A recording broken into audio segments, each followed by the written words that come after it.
Evet, merhaba arkadaşlar. Bugün sizlerle Subway Surf oynuyoruz. Açayım hemen. Subway Surf. Mobil oyunlar ikinci bölüme hoş geldiniz bu arada arkadaşlar hepiniz. Gece 2:35 geçiyor.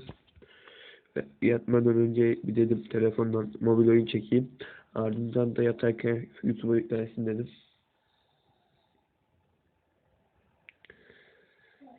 Yüklesin arkadaşlar, ben de daha izledim. Sesini kısalım hemen.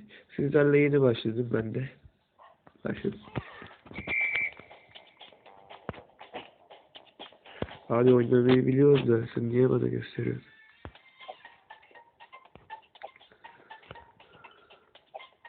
...35 geçiyor arkadaşlar. Fazla uzun sürmez mobil oyun olduğu için yani.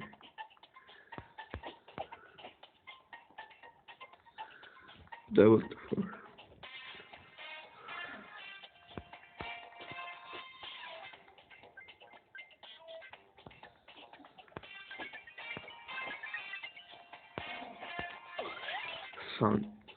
San yapacakmışız.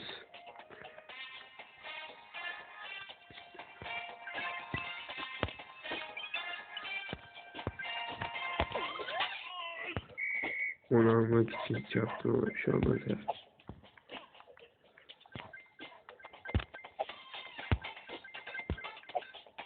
U'yu da bulduk. Sonra tamamlayalım arkadaşlar. Videoyu sonlandırırız. Ah. Tamam, sıkıntı yok. 160. Çünkü mobil oyunlarda yani böyle çok fazla çekilecek bir şey sanmıyorum ben. Çekecek öyle. Bu arada arkadaşlar, mobil oyun öneriniz varsa söyleyin. İndirip oynayabilirim sizle. Böyle mobil oyun birinci bölüm Clash of Clans arkadaşlar. Küçük ekran çıkmış, onun için kusura bakmayın. Niye küçük ekran çıkmış? Yan olduğu için, Clash of Clans'ta yan olduğu için şey yapacağım.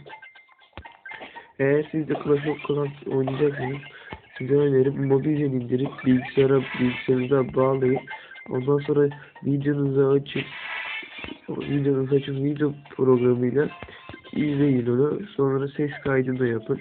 Ben öyle yapmayı planlıyorum. Biraz karmakarışık ama onu ben size anlatırım.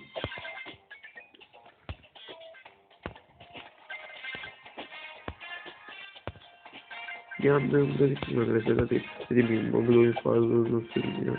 2-3 dakika, en fazla 5 dakika.